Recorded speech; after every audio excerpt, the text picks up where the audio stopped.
السلام علیکم۔ رابیل عرف میڈم ایکس کسی بلکھائی ناگن کی طرح ادھر سے ادھر پھنکارتی پھر رہی تھی۔ واقعات کچھ اس طرح سے رونما ہوئے تھے اور سب کچھ اتنی پلاننگ سے کیا گیا تھا کہ سیکیورٹی کے افراد کو علم ہونے تک اچھا خاصا وقت گزر گیا تھا۔ انہوں نے اوپر رابطہ کر کے اطلاع دی اور جب تک اوپر والے حرکت میں آتے اتنی تاخیر ہو چکی تھی کہ کچھ کرنا سانپ نکلنے کے بعد لکیر پیٹنے والی بات تھی۔ رابیل کے لیے یہ سب زیادہ پریشان کن اس لیے تھا کہ وہ ایک عرصے سے مسلسل ذکر اٹھا رہی تھی۔ اس کے حصے میں پاکستان کا بنا بنایا سیٹ اپ بگڑنے کی شرمساری جو تھی سو تھی۔ قابل افسوس یہ تھا کہ وہ اسرائیل آ کر بھی کوئی قابل ذکر کارکردگی نہیں دکھا پائی تھی۔ اب گزشتہ دنوں ایلی کے کیے گئے خودکش بم دھماکے کو ہی دیکھا جاتا جس میں میئر سمیت کئی شہریوں کی ہلاکتیں ہوئی تھیں۔ صورتحال یہ تھی کہ بہت ہاتھ پیر مارنے کے باوجود وہ اصل مجرموں تک نہیں پہنچ سکی تھی۔ ایک طرف لیلا منظر سے غائب تھی تو دوسری طرف ایلی کے ان دوستوں کا بھی کچھ پتہ نہیں چل سکا تھا جن کے ساتھ وہ گزشتہ دنوں دیکھا گیا تھا۔ اس کی ٹیم نے بہت تیر مارا تو بس اتنا کر سکی تھی کہ ان لڑکوں میں سے دو کے اہل خانہ تک پہنچنے میں کامیاب ہو گئے تھے۔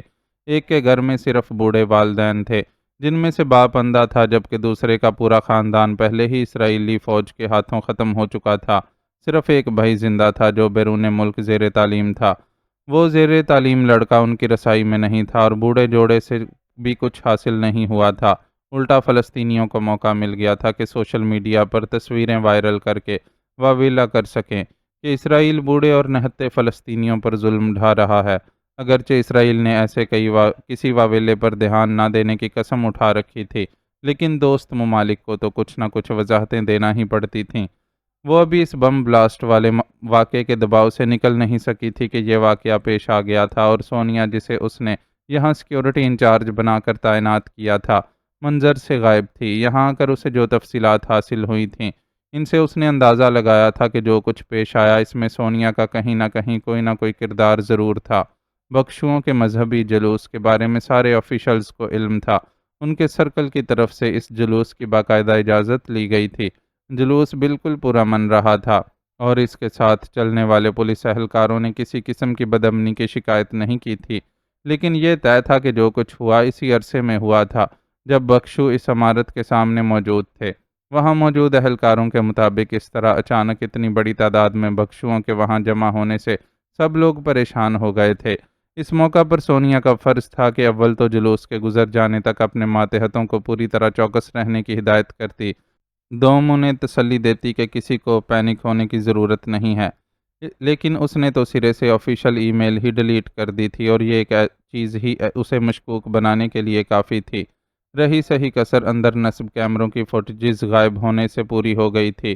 محسوس یوں ہو رہا تھا کہ سونیا نے بخشوؤں کے جلوس کی اطلاع کا فائدہ اٹھاتے ہوئے کسی کے ساتھ مل کر پورا منصوبہ تیار کیا تھا اور ایک ایسے وقت میں جب کہ سب کی توجہ مکمل طور پر باہر کی طرف مبذول تھی اندر سے کارروائی کر ڈالی تھی۔ دھوکے باز، یہ سارا اثر اس بے وفا خون کا ہے جو تیری رگوں میں دوڑتا ہے۔ تصور میں سونیا کا چہرہ دیکھتی وہ تنفر سے سوچنے میں اس قدر مگن ہو گئی کہ اپنے بجتے فون کا بھی ہوش نہیں تھا۔ آخرکار ایک اہلکار کو اسے توجہ دلانا پڑی۔ اس نے چونک کر کال ریسیو کی اور دوسری طرف کی بات سننے لگی۔ لیکن سر، دوسری طرف سے اس کے سر پر جو بم پھوڑا گیا تھا وہ غیر متوقع نہ ہونے کے باوجود اس کے لیے صدمے کا باعث تھا۔ سٹپٹا کر کچھ کہنے کی کوشش کی لیکن آج اس کی مہلت ختم ہو گئی تھی۔ اسے بولنے کا موقع نہیں دیا گیا اور حکم سنا دیا گیا۔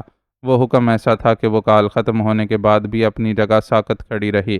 اس سکتے کو ہاتھ میں بریف کیس لیے اندر داخل ہونے والے سمارٹ سے آدمی کی آہٹ نے توڑا۔ میں جیمز ہوں۔ یقیناً اب تک آپ کو آرڈرز مل گئے ہوں گے۔ کیا آپ مجھے چارج دینے کے لیے تیار ہیں؟ آنکھوں پر پہنے سے گلاسز اتارتے ہوئے وہ مہذب لہجے میں اس سے مخاطب ہوا۔ وہ کسی بھی چیز کے لیے تیار نہیں تھی۔ اسے اپنی جگہ چھوڑنا منظور نہیں تھا لیکن یہ بھی جانتی تھی کہ انکار کی گنجائش نہیں۔ چنانچہ ستے ہوئے چہرے کے ساتھ بمشکل سر کو اسبات میں جنبش دی اور پرس میں ہاتھ ڈال کر ایک ڈبیا باہر نکالی۔ ڈبیا کھولنے پر اندر سے 6 کونوں والا گولڈن ہولی سٹار برآمد ہوا۔ اس نے اپنی خدمات کے عوض بہت کم عمری میں یہ سٹار حاصل کیا تھا لیکن اب وہ اس سٹار سے محروم کی جا رہی تھی۔ سٹار پر آخری حسرت زدہ نظر ڈال کر اس نے اسے جیمز کے حوالے کیا اور ایک جھٹکے سے باہر نکل گئی۔ وہ دکھ اور احساس توہین کی انتہا پر تھی اور بس نہیں چل رہا تھا کہ سونیا سامنے ہو تو اس کا ریشہ ریشہ ادھیڑ ڈالے، لیکن مسئلہ یہی تھا کہ نہ تو سونیا سامنے تھی اور نہ ہی اپنا ایسا کوئی پتہ نشان چھوڑ کر گئی تھی جس کے ذریعے اس تک پہنچا جا سکے۔ اسے تو یہ بھی سمجھ نہیں آ رہی تھی کہ برفانی انسانوں کو غائب کرنے والے کون تھے اور سونیا کا ان سے کیا تعلق تھا۔ میں تمہارا بہت شکر گزار ہوں سونیا، تم نے میرے لیے اتنا کچھ کیا ہے کہ میں خود کو تمہارا مقروض محسوس کرتا ہوں، اور اب تم نے جو کچھ کیا ہے وہ تو انتہا ہے۔ مجھے اندازہ ہے کہ آج کے بعد تم کبھی اسرائیل کی سرزمین پر آزادانہ چل پھر نہیں سکو گی۔ سونیا کا انتہائی انکساری سے شکریہ ادا کرتے ہوئے معاذ کو اچھی طرح یاد تھا کہ کبھی وہ اس کے لیے اتنی قابل نفرت ہوتی تھی کہ شاید وہ اس کی زندگی میں آنے والی پہلی ہستی تھی جسے وہ دل میں قتل کر دینے کی خواہش رکھتا تھا۔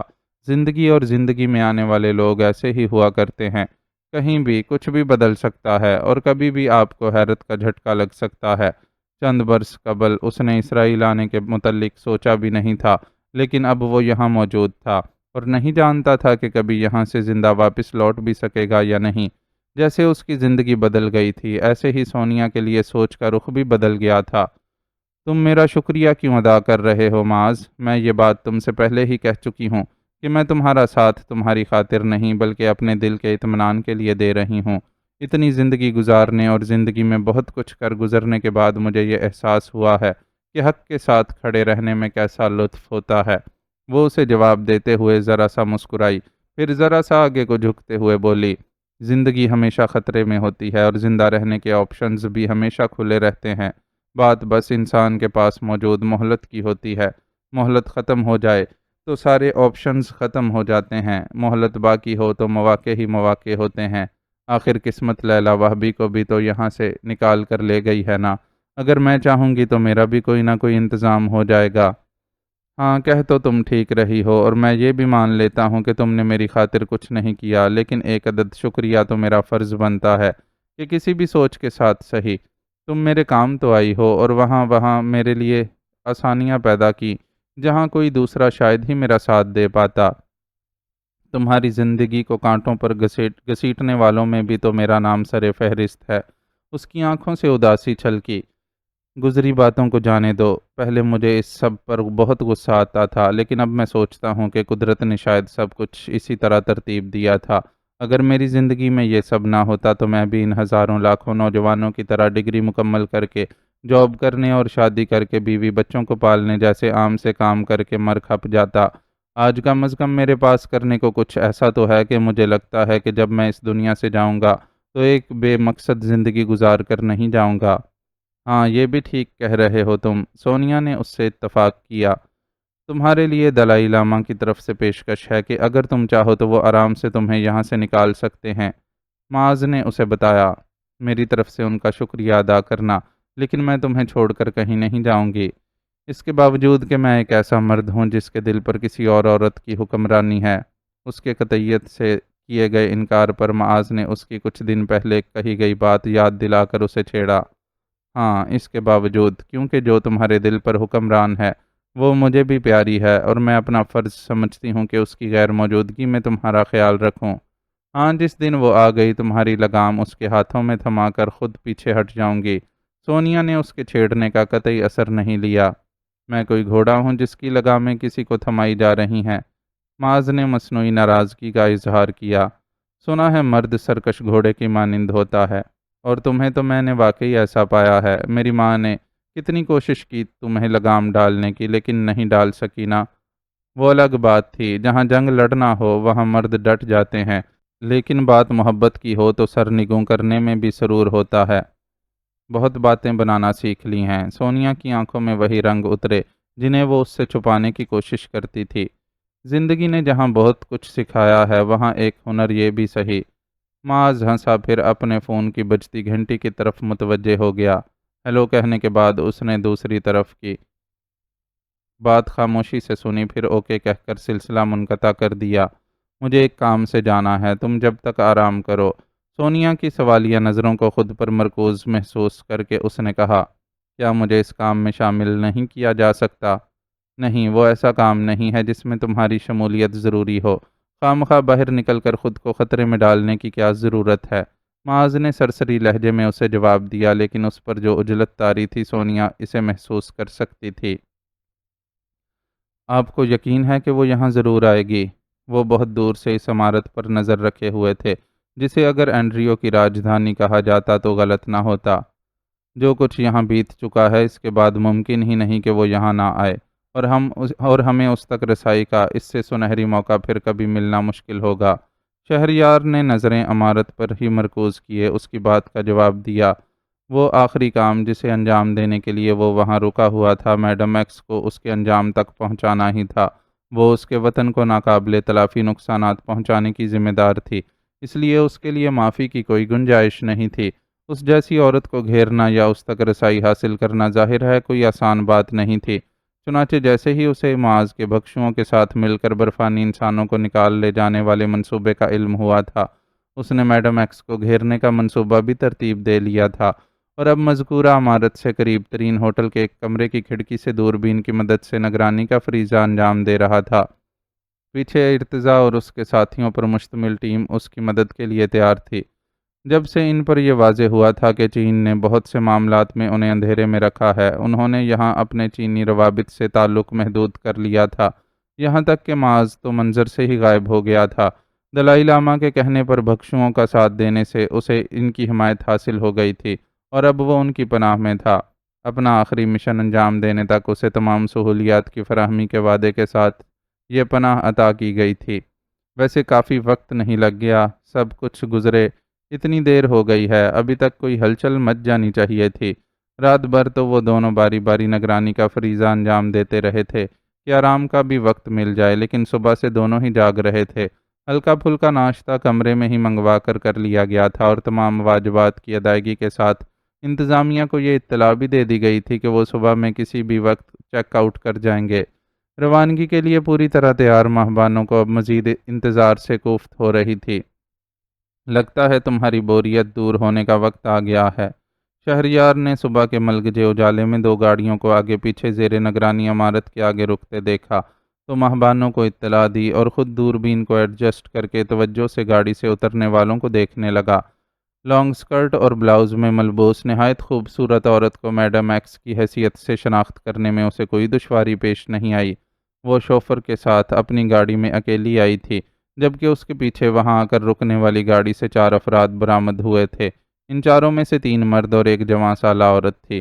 وہ سب ہی عجلت برے انداز میں تیز تیز قدموں سے عمارت میں داخل ہو گئے تھے۔ انہیں جائے وقوعہ کا جائزہ لینے اور اس کے بعد کسی قسم کا لائحہ عمل طے کرنے میں کچھ وقت لگ سکتا ہے، لیکن یہ طے ہے کہ وہ یہاں رکے گی نہیں۔ دیر سویر اس کی واپسی ضرور ہوگی، اور بس وہی ہمارے ایکشن میں آنے کا وقت ہوگا۔ اپنی نظریں عمارت پر ٹکائے وہ بولتا جا رہا تھا۔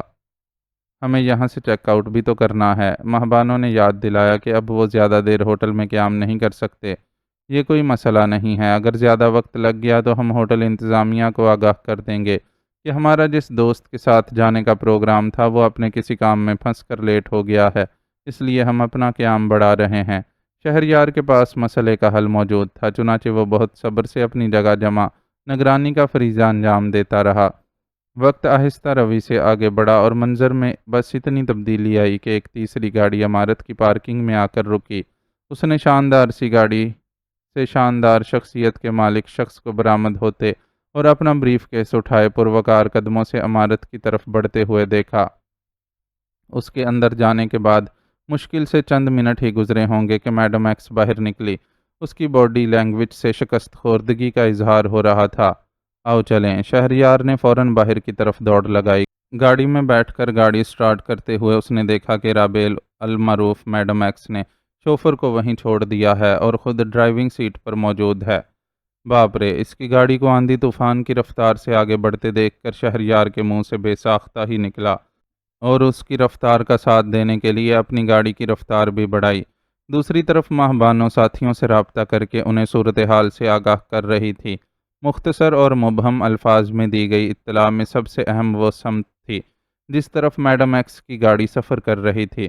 اس سمت کو مد نظر رکھتے ہوئے ارتضیٰ کو اپنے ساتھیوں کے ساتھ اس سے آگے رہنا تھا، اور پھر ایسے مقام پر اسے روکنا تھا جہاں لوگوں کی آمد و رفت نہ ہو۔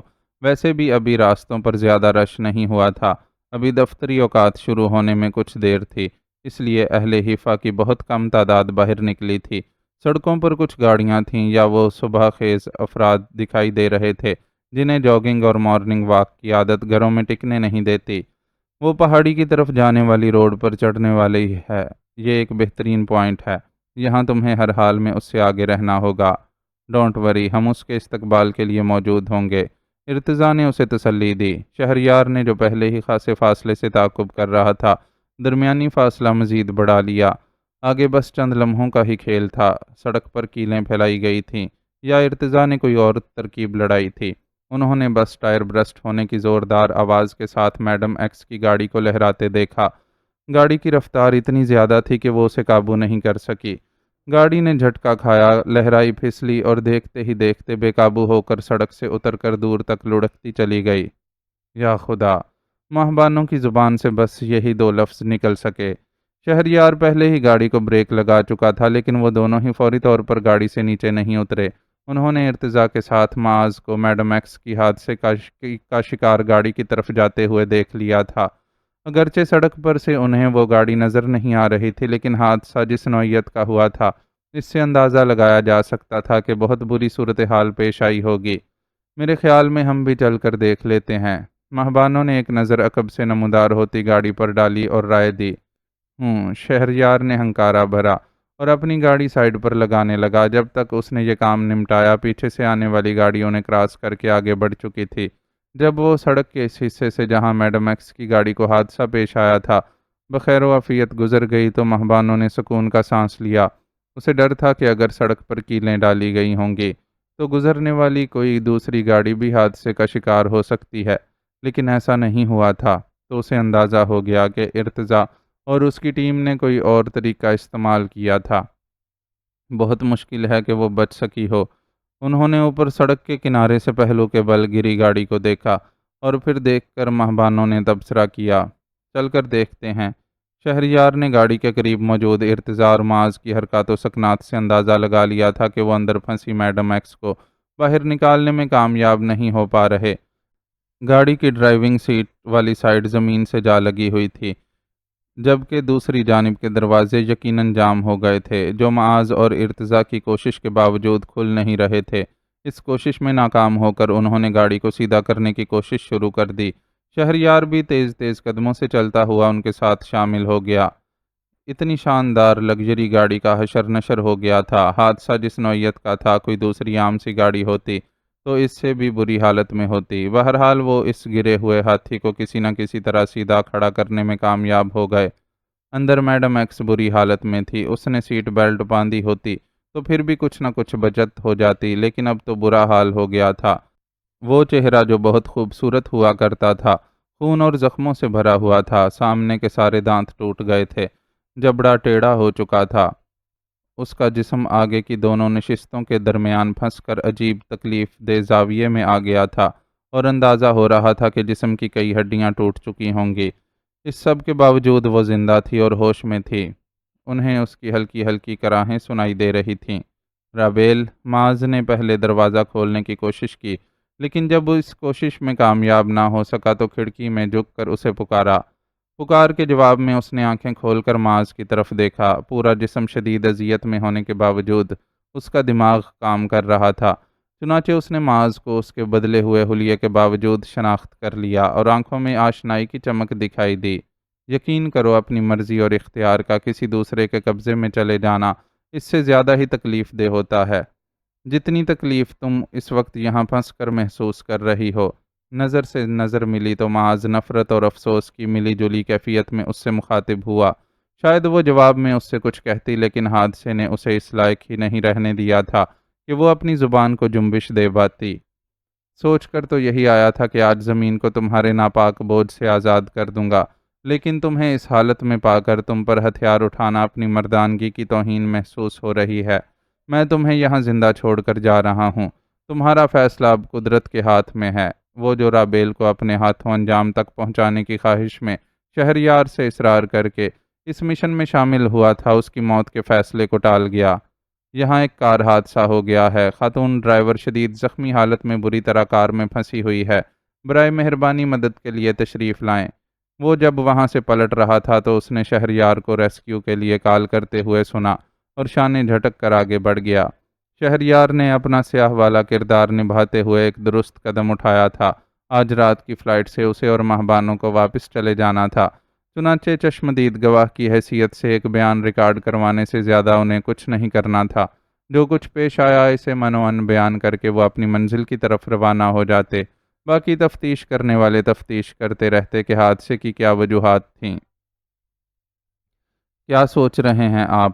نیلی نے کھانے کی ٹرے میز پر رکھی اور عالم شاہ کے مقابل بیٹھتے ہوئے اس سے پوچھا۔ سوچنا کیا ہے، بس بور ہو گیا ہوں اس یکساں اور محدود زندگی سے۔ کھانا پینا سونا بس یہی رہ گیا ہے میری زندگی میں۔ وہ سخت جھنجھلایا ہوا اور بیزار تھا۔ کرنے کو تو بہت کچھ ہے لیکن آپ نے خود اپنی زندگی کو محدود کر لیا ہے۔ آپ راضی ہو جائیں تو میں روزانہ آپ کو سیر کے لیے باہر لے جاؤں۔ آپ فزیو تھراپی کے سیشنز لیں، سوشل میڈیا پر ایکٹیو ہوں، اپنے بزنس اور پراپرٹی کے معاملات دیکھیں۔ آج کل ایک جگہ بیٹھے بیٹھے آن لائن سب کچھ ہو جاتا ہے۔ شرط یہ ہے کہ بندہ خود جینے کی کوشش کرے۔ تم نہیں سمجھو گی نیلوفر، میں نے اتنا کچھ کھویا ہے کہ میرا اب جینے میں دل ہی نہیں لگتا۔ میں اچھی طرح سمجھتی ہوں کیونکہ میں اس سب سے گزر چکی ہوں۔ نیلی نے ایک ایک لفظ پر زور دیتے ہوئے کہا، پھر شکوہ کرنے والے انداز میں بولی، کیا آپ کے لیے میرا ہونا کوئی معنی نہیں رکھتا؟ ٹھیک ہے، میں آپ کو اپنے خونی رشتوں جتنی عزیز نہیں ہو سکتی، لیکن کچھ نہ کچھ تو جگہ تھی آپ کے دل میں میرے لیے۔ جگہ تو آج بھی ہے لیکن دل اس بات کو گوارا نہیں کرتا کہ تمہاری زندگی کو اپنی معذوری کے ساتھ باندھ کر اسے برباد کر دوں۔ جو زندگی بامقصد ہو وہ برباد نہیں ہوتی۔ آپ یقین کر لیں کہ آپ کے ساتھ بند کر میں کبھی کوئی پچھتاوا محسوس نہیں کروں گی۔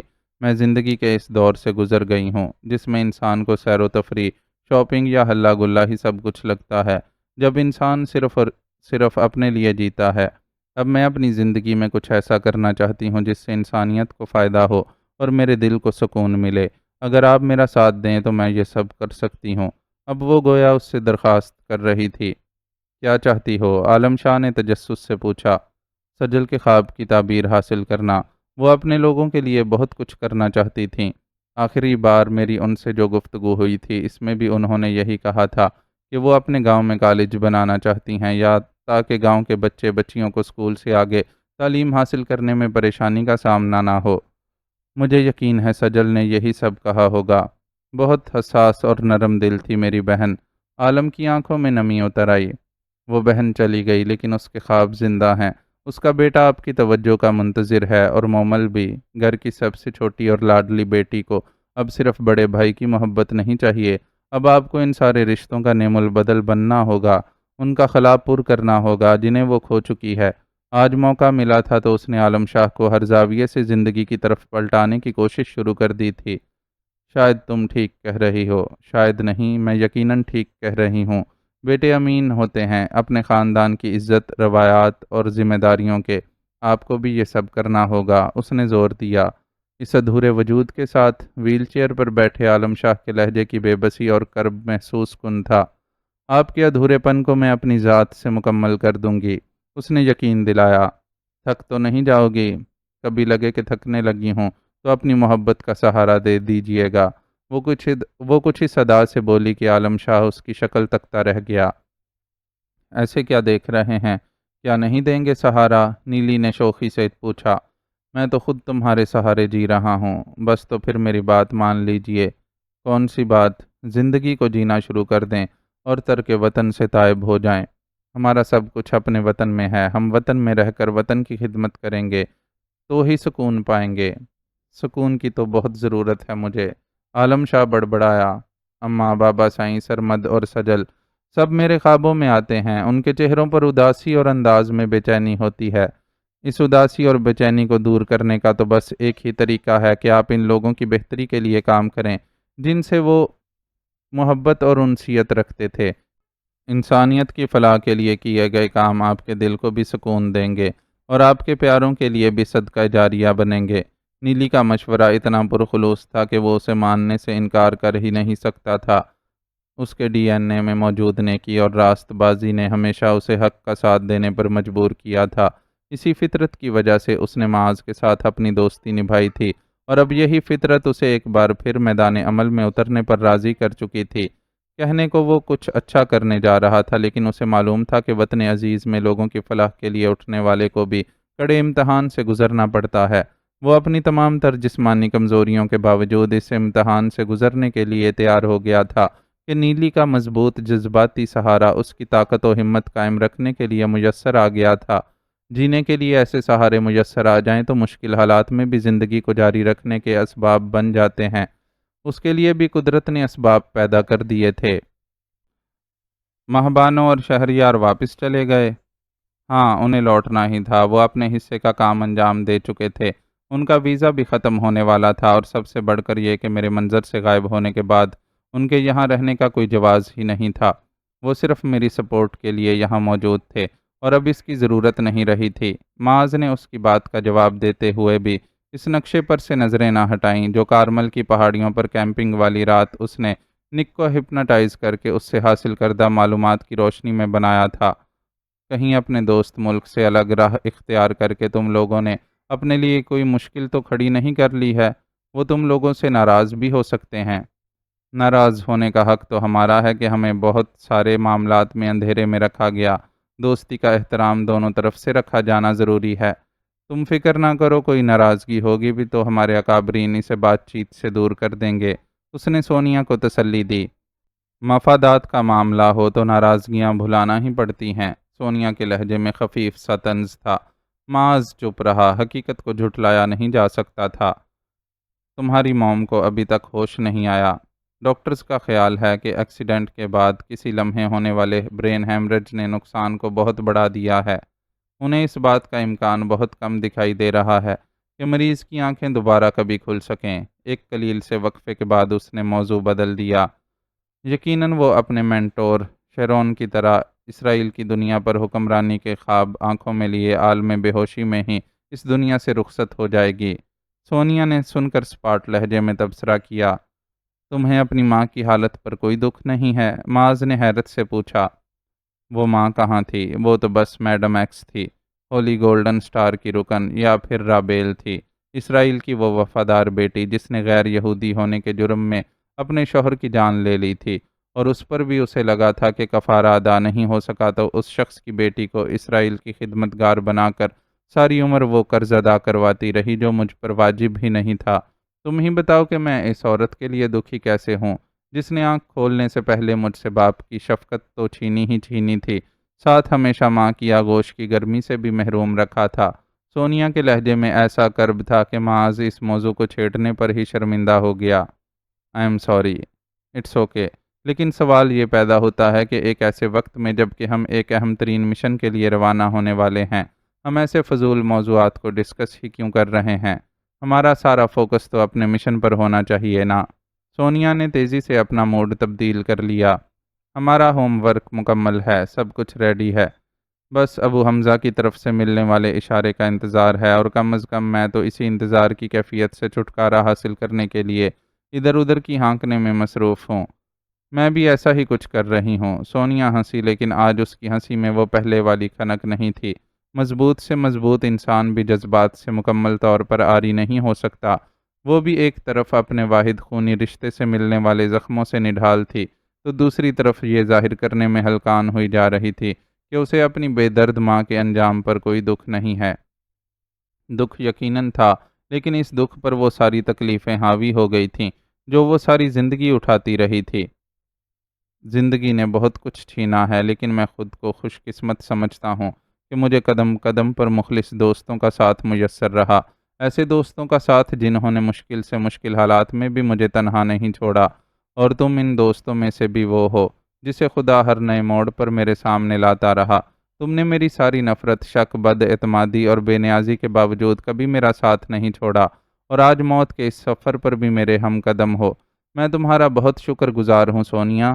معاذ نے جذباتی سی کیفیت میں اس کے دونوں ہاتھ تھام لیے۔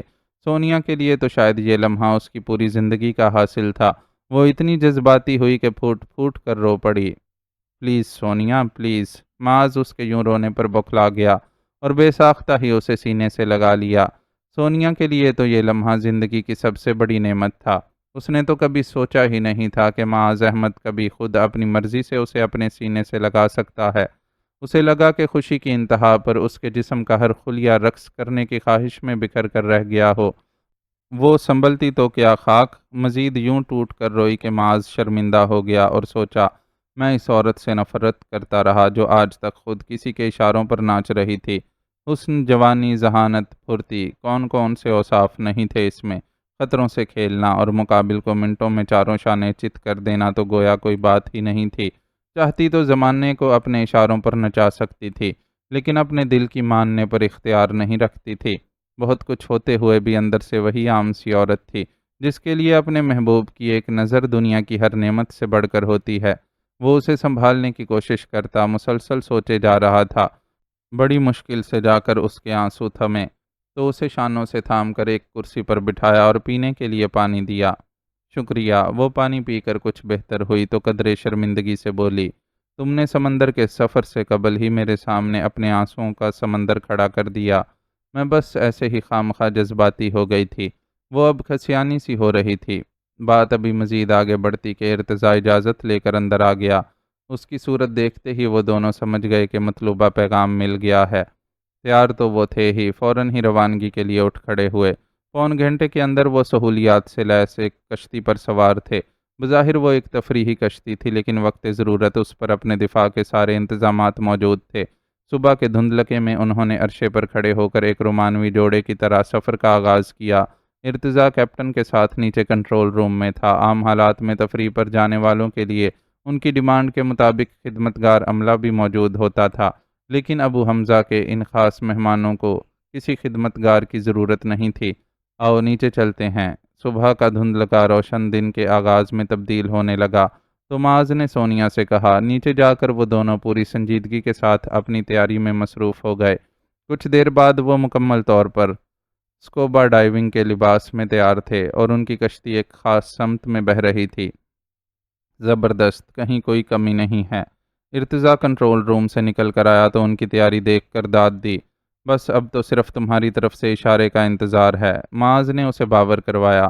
اصل میں ابو حمزہ کی طرف سے اسے پیغام بھجوایا گیا تھا کہ اگر وہ اس کی طرف سے بھیجے جانے والے اشارے کا انتظار کرے تو اسے اپنے کام کے لیے ایک ایسا آئیڈیل لمحہ میسر آ جائے گا کہ اسرائیلی فورسز کو اس کی طرف توجہ دینے کی فرصت ہی میسر نہیں ہوگی۔ وہ ابو حمزہ سے اتنے بڑے دعوے کی وجہ دریافت نہیں کر سکتا تھا، لیکن اس نے اس کی پیشکش کو قبول کر لیا تھا اور اس وقت ارتضیٰ سے اسی حوالے سے مخاطب تھا۔ میں خود بھی منتظر ہوں۔ ارتضیٰ کا جواب مختصر تھا۔ وقت آہستہ روی سے مزید کچھ آگے بڑھا تو انہیں اپنا مطلوبہ اشارہ مل گیا۔ دونوں نے اس لمحے پشت پر بھاری واٹر پروف بیگ پہنے جس لمحے سمندر میں چھلانگ لگائی۔ گھڑی کی سوئیاں ٹھیک 8:30 بجا رہی تھیں اور یہ وہ وقت تھا جب جنوبی اسرائیل یکدم دھماکوں سے گونج اٹھا تھا۔ سمندر، فضا اور زمین سے بیک وقت کیے گئے حملوں نے اسرائیل میں افراتفری مچا دی تھی۔ وہ دونوں اس سارے ہنگامے سے بے خبر گہرے سمندر میں تیرتے ہوئے اپنی منزل تک پہنچنے کی جدوجہد کر رہے تھے۔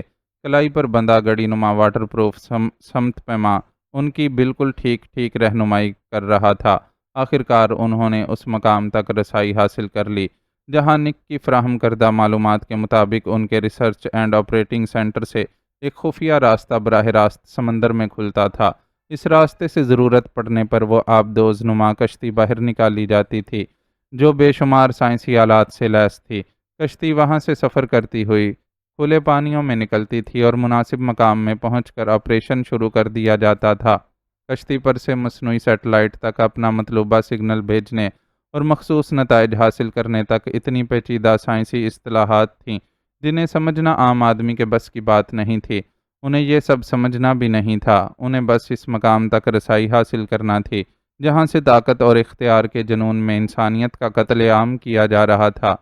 نک نے انہیں بتایا تھا کہ آبدوز نما کشتی کے انخلا کے اس راستے پر کسی خاص سیکیورٹی کے انتظامات نہیں تھے اور بس اتنا مسئلہ تھا کہ وہ راستہ صرف اندر سے کھولا جا سکتا تھا، باہر سے اسے کھولنے کا کوئی طریقہ کار وضع نہیں کیا گیا تھا۔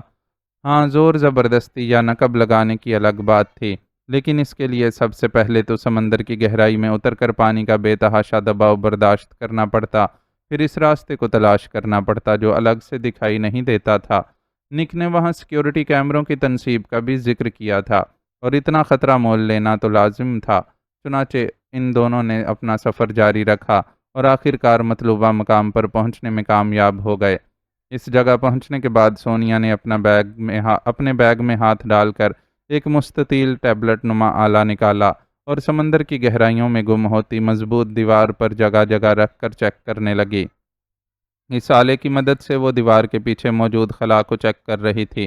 ظاہر ہے جہاں راستہ ہوتا ہے وہاں ٹھوس دیوار کے بجائے خلا ہوتا ہے، وہی خلا جس سے عمارت کے اندر کشتی کی آمد و رفت ہوتی ہے۔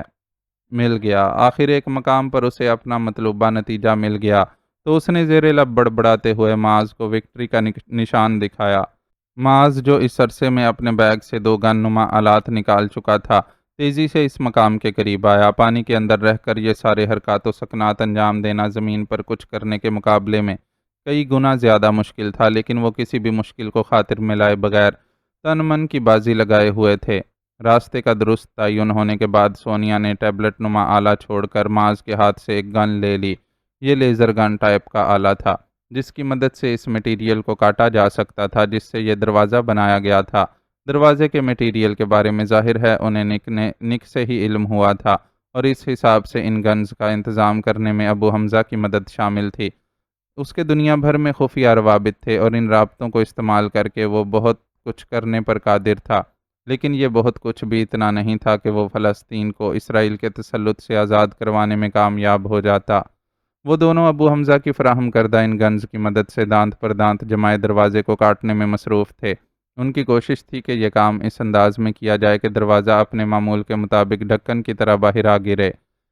اس سے انہیں ملی مہلت میں اضافہ ہو جاتا، کیونکہ اس صورت میں وہ دباؤ پیدا ہو جاتا جو سمندر کے پانی کو پیدا ہونے والے خلا میں داخل نہ ہونے دیتا۔ عام حالات میں وہاں پورا میکانزم کام کرتا تھا۔ ڈھکن نما راستہ کھلنے کے ساتھ ہی خودکار انداز میں سمندری پانی کو اندر داخل ہونے سے روکنے کے لیے دباؤ کا کام کرنے لگتا تھا، اور کشتی پھسلتی ہوئی جیسے ہی باہر آتی تھی ڈھکن فوری طور پر بند ہو جاتا تھا۔ مخصوص مدت میں انجام پانے والے اس پورے عمل میں نصب شدہ آلات انسانی اشارے پر کام کرتے تھے، لیکن فی الحال ان کی حقیقت در انداز کی تھی، اور وہ میکانزم کو توڑ کر زبردستی اس جگہ داخل ہو رہے تھے۔ اس لیے انہیں ہر طرح کی صورتحال کے لیے تیار رہنا تھا۔ بہت ممکن تھا کہ واپسی میں انہیں اس جگہ سے باہر نکلنے کا راستہ ہی نہ ملتا۔ بہرحال جو بھی تھا، اوکھلی میں سر دینے کے بعد موصلوں سے ڈرنے کی گنجائش نہیں تھی۔ وہ دونوں پوری تندہی سے اپنا کام کرتے رہے۔ آخر کار وہ لمحہ آ گیا جب ڈھکن نما دروازہ اپنے پورے زور میں سمندر کے پانی پر آ کر گرا۔ اس صورتحال کے لیے تیار اگر وہ دونوں ہی دائیں بائیں رہ کر کام نہ کر رہے ہوتے تو خود بھی اس کی زد میں آ سکتے تھے۔ اس طرح سے محفوظ ایک دوسرے کو وکٹری کا نشان دکھاتے جیسے ہی وہ اس خلا میں داخل ہوئے، زوردار الارم گونجنے لگا۔ نک سے حاصل شدہ معلومات میں کسی الارم کا ذکر نہیں تھا۔ اوہ نک، اس وقت میں تم کو ہی یاد کر رہی تھی، اور دیکھو میری محبت کتنی طاقتور ہے کہ فوراً ہی تمہارا فون آ گیا۔ آمنہ نے سکرین پر نک کا نام دیکھ کر تیزی سے کال ریسیو کی، اور اس کے کچھ بولنے سے پہلے ہی چہکتے ہوئے بولنے لگی۔ کہیں میں اس کے لہجے کی کھنک تو ختم کرنے نہیں جا رہا ہوں؟ نک کو خود سے پوچھنا پڑا۔ اوہو نک، کیا چپ رہنے کے لیے فون کیا ہے؟ اس کی طرف سے کچھ نہ کہے جانے پر آمنہ نے ہلکی سی جھنجھلاہٹ کا مظاہرہ کیا۔ نہیں، بس میں سوچ رہا تھا کہ تمہیں اپنی محبت کی اصل طاقت کا اندازہ نہیں ہے۔ تمہاری محبت تو اتنی طاقتور ہے کہ نک دنیا پلٹ سکتا ہے۔ تم تو ایسے کہہ رہے ہو جیسے کسی سلطنت کے حکمران ہو۔ آمنہ ہنسی۔ تمہارے دل کی راجدھانی پر تو حکومت کرتا ہوں نا، وہ مسکرایا۔ ہاں، پر اب اکیلے تمہارے حکومت کرنے کے دن ختم ہو رہے ہیں، اس راجدھانی کا بٹوارا ہونے جا رہا ہے۔ آمنہ کے لہجے میں شوخی تھی۔ میں سمجھا نہیں، اس کا الجھا ہوا ذہن اس وقت کوئی پہیلی حل کرنے کی پوزیشن میں نہیں تھا۔ ارے بدھو، تم ڈیڈ بننے جا رہے ہو۔ آمنہ نے اسے خوشخبری سنائی تو اس کا دل بہت زور سے دھڑکا، اور جینے کی تمنا نے وجود میں بھرپور انگڑائی لی۔ کیا ہوا نک، تم کچھ بول کیوں نہیں رہے ہو؟ اس بار آمنہ چونک گئی۔ مجھ پر خوشی سے سکتہ طاری ہو گیا ہے۔ مجھے معلوم تھا کہ اس خبر کو سن کر تمہاری یہی کیفیت ہوگی۔ اس کا جواب سن کر آمنہ خوشی سے کھلکھلائی۔ اچھا ایمی، میری بات غور سے سنو اور بغیر کسی سوال جواب کے اس پر عمل کرو۔ وہ آمنہ کے خوشگوار موڈ کو برباد نہیں کرنا چاہتا تھا، لیکن جو کہنے کے لیے کال کی تھی وہ کہنا ضروری تھا کہ وقت تیزی سے ختم ہوتا جا رہا تھا۔ کیا بات ہے نک، کیا کوئی مسئلہ ہے؟ مجھے تم نارمل نہیں لگ رہے۔ آمنہ اس کے لہجے سے تشویش کا شکار ہوئی۔ تمہارا سفری بیگ الماری میں تیار پڑا ہے، 10 منٹ میں تمہارے چچا تمہیں لینے پہنچیں گے، تم ان کے ساتھ ایران جا رہی ہو۔ لیکن کیوں نک، یہ سب کیا ہے؟ مجھے سمجھ نہیں آ رہا۔ آمنہ اس کی بات سن کر سٹ پٹا گئی۔ میں نے کہا تھا نا کہ کوئی سوال نہیں کرنا، کیا تم سوچ سکتی ہو کہ میں تمہارے لیے کوئی غلط فیصلہ کروں گا؟ لیکن نک، کوئی لیکن ویکن نہیں، مشکل فیصلوں کے بعد لیکن کی گنجائش نہیں رہتی۔ میرے لیے خوشی کی بات یہ ہے کہ میرا بچہ جب اس دنیا میں آئے گا تو اس کے پاس اپنے باپ کے حوالے سے کوئی گلٹ نہیں ہوگا۔ تم نہیں آؤ گے میرے ساتھ؟ آمنہ نے لرزتی آواز میں پوچھا۔ میں ہمیشہ تمہارے ساتھ ہی رہوں گا۔ نک جانتا تھا کہ آنے والا وقت آمنہ کو اس کے ہر سوال کا جواب دے دے گا۔ آئی لو یو نک، آمنہ بے قراری سے بولی۔ آئی لو یو ٹو ڈارلنگ، بس اب میں فون بند کر رہا ہوں، تمہارے اور میرے دونوں کے پاس ہی وقت ختم ہو رہا ہے۔ نک، آمنہ نے تڑپ کر اسے پکارا۔ نک نے دل پر پتھر رکھتے ہوئے سلسلہ منقطع کر دیا اور اپنے کام میں مصروف ہو گیا۔ اس مصروفیت میں بھی اس کا ذہن آمنہ کے بارے میں سوچ رہا تھا۔ وہ تیار ہو رہی ہے، ایئرپورٹ کی طرف جا رہی ہے، ڈپارچر لاؤنج میں بیٹھی ہے، جہاز میں سوار ہونے جا رہی ہے۔ گھڑی کا ہر نئے ہندسے پر پہنچتا کانٹا اسے بتاتا جا رہا تھا۔ کانٹا جب ایک مخصوص ہندسے پر پہنچا تو اس نے صرف اپنے تصور پر اکتفا نہیں کیا اور ایئرپورٹ انکوائری پر فون کر کے تصدیق ضروری سمجھی کہ جس فلائٹ میں ایمی اور اس کے چچا کی سیٹیں بک تھیں وہ اپنے تمام مسافروں کے ساتھ اڑان بھر گئی ہے یا نہیں۔ تصدیق ہو چکنے کے بعد اس کے چہرے پر اطمینان اتر آیا۔ اب بس اسے 5 منٹ کے وقفے سے اپنا کام شروع کر دینا تھا۔ ان 5 منٹوں کے گزرنے میں 30 سیکنڈ رہ گئے تھے تو ایک دم ہی پوری عمارت میں ہلچل مچ گئی۔ اسرائیل پر میزائلوں سے حملہ، خبر نہیں بم تھا جس نے ہر طرف سراسیمگی پھیلا دی تھی۔ وہ بھی اس خبر کو سن کر بونچ کا رہ گیا، لیکن فوراً ہی اس احساس نے اسے سنبھال لیا کہ یہ خبر اس کے کام کو سہل بنانے میں اہم کردار ادا کرے گی۔ ایسا ہی ہوا۔ جیسے ہی اس کے ہاتھ نے الارم کے بٹن کو چھوا اور عمارت میں الارم کی آواز گونجی، پہلے سے سٹ پٹائے ہوئے لوگوں نے تیزی سے باہر کا رخ شروع کر دیا۔ وہاں بہت زیادہ افراد کام نہیں کرتے تھے۔ 3 منٹ کے اندر اندر پوری عمارت خالی ہو گئی۔ ایک گوشے میں چھپا نک عمارت خالی ہونے کے بعد کنٹرول روم میں داخل ہوا اور کمپیوٹر کے سامنے بیٹھ کر تیزی سے کی بورڈ پر انگلیاں چلانے لگا۔ ابھی اس نے سکرین پر اس ایگزٹ ڈور کو جس سے آبدوزنما کشتی سمندر میں داخل ہوئی تھی فوکس ہی کیا تھا کہ ریڈ سگنلز ملنا شروع ہو گئے۔ وہ جانتا تھا کہ یہ ریڈ سگنلز اس بات کی نشاندہی کے لیے ہیں کہ ایگزٹ ڈور کے ساتھ کوئی گڑبڑ ہے اور ماہرین کو اسے چیک کر کے پیدا ہونے والی خامی کو دور کرنا چاہیے۔ وہ جب سے یہاں ملازمت کر رہا تھا ایک بار بھی ایسی نوبت نہیں آئی تھی۔ مخصوص اوقات میں باقاعدگی سے کیا جانے والا ماہرین کا معائنہ اس کی نوبت ہی نہیں آنے دیتا تھا۔ او گاڈ، سب ٹھیک رہے۔ اس کے دل میں اندیشہ پیدا ہوا کہ کہیں پیدا ہونے والی گڑبڑ ایسی نہ ہو کہ وہ اپنا کام ہی نہ کر سکے۔ اس نے تڑپ کر دعا کی اور کی بورڈ پر دوبارہ انگلیاں چلانے لگا۔ جیسے ہی کمانڈ مکمل ہوئی، ایگزٹ ڈور ایک جھٹکے سے کھلا۔ یہ غیر معمولی تھا۔ اس نے اپنی ملازمت کے طویل عرصے میں کبھی اس ڈور کو اس انداز سے کھلتے نہیں دیکھا تھا۔ وہ تو یوں کھلا تھا جیسے بس کہیں پر ذرا سا اٹکا ہوا ہی تھا۔ ڈور کے کھلتے ہی وہ خودکار نظام کام کرنے لگا جس کے تحت ایسا دباؤ پیدا ہوتا تھا جو سمندری پانی کو اندر نہیں آنے دیتا تھا۔ اب بھی حسب معمول پانی اندر داخل نہیں ہوا، لیکن اس نے اسکوبا ڈائیونگ کے لباس میں 2 افراد کو اس دروازے پر دیکھا۔ اسے حیرت کا شدید جھٹکا لگا۔ وہ کون تھے اور کس مقصد کے لیے وہاں موجود تھے؟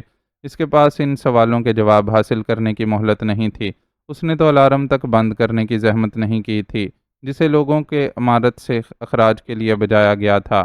چلے جاؤ یہاں سے، یہ میری جگہ ہے اور آج کے دن میں یہاں کسی کو اپنے ساتھ نہیں دیکھنا چاہتا۔ وہ بڑبڑایا اور کنٹرول پینل پر چند بٹنوں کو دبایا۔ نتیجتاً دباؤ اتنا بڑا کہ وہ دونوں افراد جو پہلے ہی بمشکل اس جگہ پر موجود تھے خود کو مزید نہیں سنبھال سکے اور دباؤ نے انہیں باہر کی طرف دھکیل دیا۔ نک کو نہیں معلوم تھا کہ ان دونوں کا کیا انجام ہوگا۔ اسے بس اپنا کام انجام دینا تھا۔ اس نے آہستہ آہستہ دباؤ کو کم کرنا شروع کر دیا۔ جو ہی دباؤ کم ہوا، سمندر کے پانی کو اندر گھسنے کا موقع مل گیا۔ وہ جانتا تھا ٹنوں کے حساب سے اندر داخل ہوتا پانی چند لمحوں میں اس سمیت اس پوری عمارت کو ڈبو دے گا اور یہاں تباہی کے سوا کچھ بھی باقی نہیں رہے گا، لیکن پھر بھی وہ اپنی جگہ سے نہیں ہلا۔ اس وقت اس کے تصور میں سیلابی پانی سے گرے ایک چٹانی پتھر پر پناہ لیے وہ بے بس ماں اور بچے تھے جنہیں بظاہر سیلاب نے لیکن حقیقتاً اس کی قوم کے جنون حکمرانی نے غرقاب کر دیا تھا۔ اسے اپنی جان کی قربانی دے کر اس کا کفارہ ادا کرنا تھا جو وہ کر گزرا تھا۔ اس کے بعد ویسے بھی اس کے جینے کا کوئی امکان نہیں تھا، تو بہتر تھا کہ وہ اپنی پسند کی موت کا انتخاب کرتا۔ تہانینا تہانینا وہ سب جنگ گزیدہ ٹوٹے پھوٹے غموں سے چور چہرے تھے جو ہونٹوں پر پرخلوص مسکراہٹ سجائے نکاح کے بندھن میں بندھنے والے جوڑے کو بڑھ چڑھ کر مبارکباد دے رہے تھے۔ بغیر کسی ہار سنگھار کے سادہ سے حلیے میں موجود جوڑا متین سی مسکراہٹ کے ساتھ ان مبارکبادوں کو وصول کر رہا تھا۔ آخر کار مبارکباد دینے والے ایک ایک کر کے رخصت ہونے لگے۔ وہاں کسی خوشی کو زیادہ دیر تک منانے کی گنجائش ہی نہیں تھی۔ تھینک یو سو مچ معاذ، سب کے جانے کے بعد دلہن دلہا سے مخاطب ہوئی۔ ہم دونوں ہی کو ایک دوسرے کی ضرورت تھی کہ ہماری زندگیوں میں اب ایک دوسرے کے سوا کچھ بچا ہی نہیں ہے۔ معاذ اداس سا مسکرایا۔ اور شاید ہم بھی ایک دوسرے کے لیے ہی بچے ہیں۔ یہ جملہ ادا کرتے ہوئے سونیا کو سمندر کی گہرائی میں گزرے ہولناک لمحات یاد آئے۔ وہ مرنے کے لیے ذہنی طور پر تیار ہو کر ہی سمندر میں اترے تھے، لیکن وہ لمحہ جب بے پناہ دباؤ نے انہیں دھکیل کر بے رحم موجوں کے سپرد کیا تھا بہت سخت تھا۔ زندہ رہنے کی جبلی خواہش انہیں ہاتھ پیر چلانے پر مجبور نہ کرتی تو شاید وہ لہروں میں بننے والے بھنور سے کبھی بچ کر نہیں نکل سکتے تھے۔ خوش قسمتی یہ تھی کہ سطح پر آنے کے بعد وہ اس تفریحی کشتی تک بھی پہنچنے میں کامیاب ہو گئے تھے جو پروگرام کے مطابق ان کے سمندر میں چھلانگ لگاتے ہی وہاں سے ہٹ گئی تھی، مگر کچھ فاصلے پر پہنچ کر اس میں کوئی ایسی خرابی پیدا ہو گئی تھی کہ جس کی وجہ سے سفر روکنا پڑا تھا۔ کشتی کا رکنا ان کی جانیں بچا گیا تھا اور حیرت انگیز طور پر ان کے کشتی میں سوار ہوتے ہی وہ خرابی بھی دور ہو گئی تھی۔ بقول ارتضیٰ یہ سب من جانب اللہ تھا، اور جب اللہ نے انہیں بچایا تھا تو انہوں نے بھی اللہ کی حمایت میں شامل ہونے میں دیر نہیں کی تھی۔ اگرچہ معاذ کو اسرائیل پر کیے گئے حملے کے حوالے سے کچھ تحفظات تھے، لیکن موجودہ حالات میں یہ طے تھا کہ اب وہ اس خطے سے نہیں نکل سکتے۔ جب رہنا وہیں تھا تو اس گروہ کے ساتھ شامل ہو کر کیوں نہ رہا جاتا جو مظلوموں پر مشتمل تھا۔ وہ ابو حمزہ کی جماعت میں شامل ہو کر مستقل طور پر غزہ آ گئے تھے اور اب دن رات غزہ کے جنگ زدہ علاقے میں زخمیوں، بوڑھوں اور بچوں کے لیے بھاگ دوڑ کرتے رہتے تھے۔ سب کرتے ہوئے انہیں کسی بات کا ہوش نہیں تھا، لیکن جب ارتضیٰ نے معاذ کے سامنے نکاح کی تجویز رکھی تو وہ اسے رد نہیں کر سکا۔ ایک ایسی عورت جس نے اس کی خاطر دنیا کی ہر نعمت کو ٹھکرا دیا تھا، اتنا حق تو رکھتی تھی کہ وہ اسے اپنا نام دے کر معتبر کر دیتا، اور آج اس نے یہی کیا تھا۔ ہاں تم ٹھیک کہہ رہی ہو، معاذ نے اس کی تائید کرتے ہوئے اس کا ہاتھ نرمی سے اپنی گرفت میں لے لیا اور ہونٹوں کے قریب لے جا کر آہستہ سے چوم لیا۔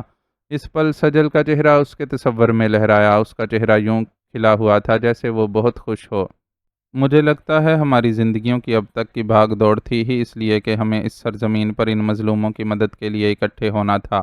میں نہیں جانتی کہ ہم کب تک جئیں گے اور ہمارا ساتھ کتنا طویل ہوگا، لیکن یہ طے ہے کہ حالات کچھ بھی ہوں اب میں ان کا ساتھ نہیں چھوڑوں گی۔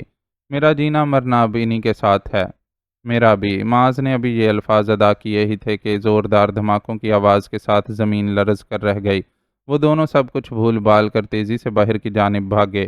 یہ دیکھ کر ان کے ہونٹوں سے سرد آہ نکل گئی کہ وہ عارضی پناہ گاہ جہاں کئی بے گھر ہو جانے والوں کو رکھا گیا تھا بری طرح منہدم ہو گئی ہے۔ اسرائیل کی طرف سے داغے گئے میزائلوں نے مرے ہوں کو مزید مارنے کا بندوبست کر دیا تھا، لیکن شاباش تھی اس باہمت قوم کو بھی کہ ہر نئے زخم کے بعد بھی اٹھ کھڑے ہوتے تھے۔